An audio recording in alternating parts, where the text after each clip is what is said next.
सुन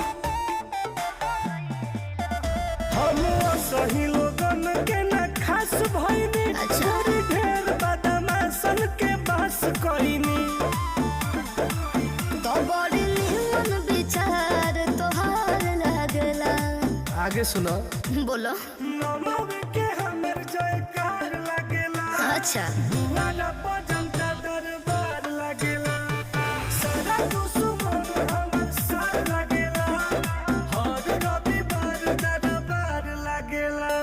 माफिया है माफिया।